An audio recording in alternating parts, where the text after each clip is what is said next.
নমস্কাৰ, আজি আমি আলোচনা কৰিম এক পবিত্ৰ আৰু গুৰুত্বপূৰ্ণ অনুষ্ঠানৰ বিষয়ে, শ্ৰীমন্ত শংকৰদেৱ সংঘ অধিৱেশন।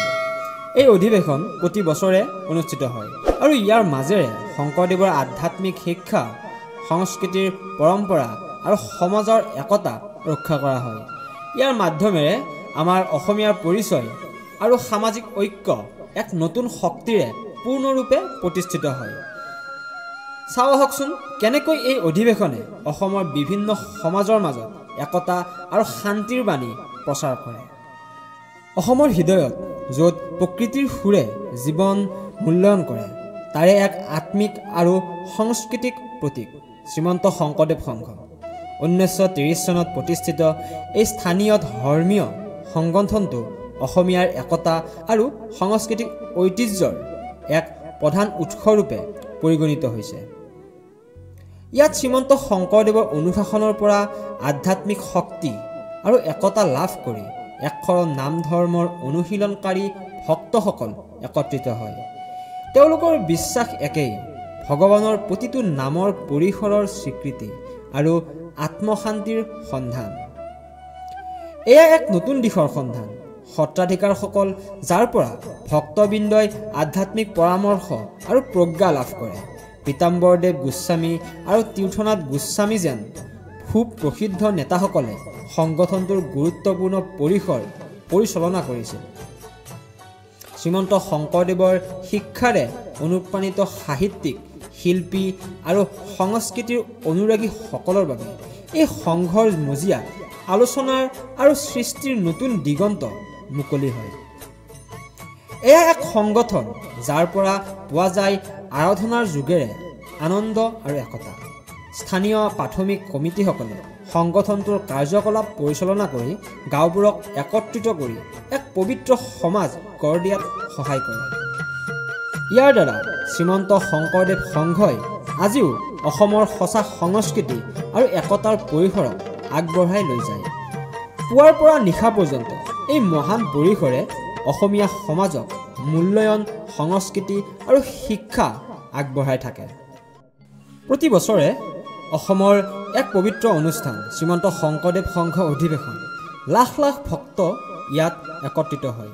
এই অনুষ্ঠান শ্ৰীমন্ত শংকৰদেৱৰ আধ্যাত্মিক শিক্ষাৰ বাবে এক বিশাল মঞ্চৰূপে পৰিগণিত হয়।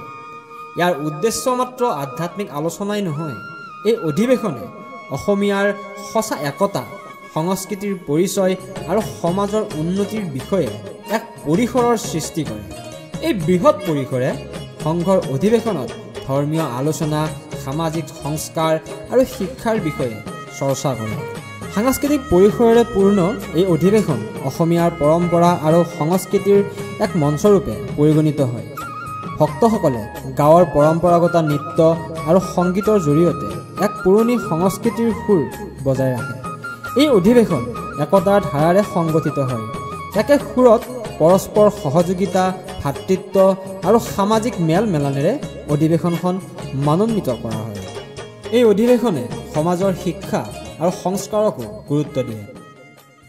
1930 চন শ্ৰীমন্ত শংকৰদেৱৰ শিক্ষাৰ সুৰক্ষা আৰু প্ৰচাৰৰ বাবে গঢ়ি উঠিছিল এক সংগঠন, শ্ৰীমন্ত শংকৰদেৱ সংঘ। এয়া মাত্ৰ এক ধৰ্মীয় সংগঠন নহয়, এই সংগঠনটি এক সামাজিক আৰু আধ্যাত্মিক পৃষ্ঠৰ দ্বাৰা অসমীয়াৰ একতা আৰু শান্তি বঢ়াই ৰাখে। শ্ৰীমন্ত শংকৰদেৱ সংঘই শিক্ষা আৰু সামাজিক সংস্কাৰৰ ক্ষেত্ৰত গুৰুত্ব দিয়াৰ লগতে যুৱ সমাজকো আগবঢ়াই লৈ গৈছে। শিক্ষা আৰু নৈতিক পৰিৱৰ্তনৰ জৰিয়তে এই সংগঠনটি নতুন যুগৰ সমাজৰ সমস্যাবোৰৰ সমাধানৰ বাবে চেষ্টা কৰি আহিছে, যাৰ মূল মন্ত্ৰ গুৰু শংকৰদেৱৰ আধ্যাত্মিক আৰু সামাজিক দিশ।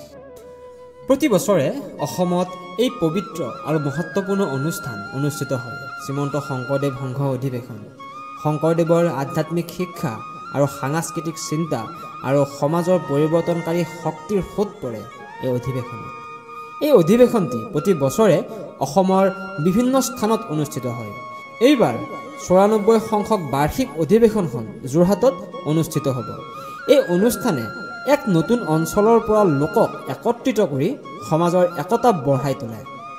এই অধিৱেশনটি মাত্ৰ এক ধৰ্মীয় মঞ্চ নহয়, ই এক সামাজিক সহায় সহযোগিতাৰ প্ৰতিশ্ৰুতি শংকৰদেৱ সংঘৰ সদস্য আৰু গাঁওবাসী একলগে এই অনুষ্ঠানৰ আয়োজন কৰে। এই সহযোগিতাত শংকৰদেৱৰ শিক্ষাৰ প্ৰতিফলন হয়, যাৰ মাজেৰে ভাতৃত্ব আৰু সামাজিক একতা কৃষ্ণমুখ কৰি তোলে। আজিৰ যুগত যেতিয়া সমাজ তীব্ৰ পৰিৱৰ্তনৰ সন্মুখীন, তেতিয়া শ্ৰীমন্ত শংকৰদেৱ সংঘ অধিৱেশনে বিশেষ গুৰুত্ব লাভ কৰিছে। এই অধিৱেশনে অসমীয়াৰ সংস্কৃতি আৰু আধ্যাত্মিক মূল্যবোৰ সংৰক্ষণ কৰাৰ বাবে এক মহৎ দায়িত্ব পালন কৰে। এক শৰণ নাম ধৰ্মৰ শিক্ষা, যি এক ঈশ্বৰক ভক্তি কৰাৰ লগতে সমাজৰ বিভিন্ন গোটক একবদ্ধ কৰি একতাৰ মঞ্চ প্ৰদান কৰে, যাৰ ফলত এই সমাজৰ মাজত ভাতৃত্ব আৰু শান্তিৰ মংগলাৱস্থাৰ আৰম্ভণি হয়। এই অধিৱেশনটোৰ আয়োজন কৰা হয় যেন এক গোটৰ সঁহাৰি, একতাৰ অনুভূতি আৰু অসমীয়াৰ সংস্কৃতিৰ সপোন পূৰণৰ বাবে। শ্ৰীমন্ত শংকৰদেৱ সংঘ অধিৱেশনে সমাজৰ বিভাজনসমূহক একবদ্ধ কৰি এক প্ৰগতিৰ দিশে আগবঢ়াইছে। একশৰণ নাম ধৰ্মৰ শিক্ষা শংকৰদেৱৰ আধ্যাত্মিক মতবাদে শ্ৰদ্ধাৰ, মৰমৰ আৰু সহিষ্ণুতাৰ ওপৰত গুৰুত্ব দি সমাজৰ শান্তি আৰু সমৰ্থন প্ৰতিষ্ঠা কৰে।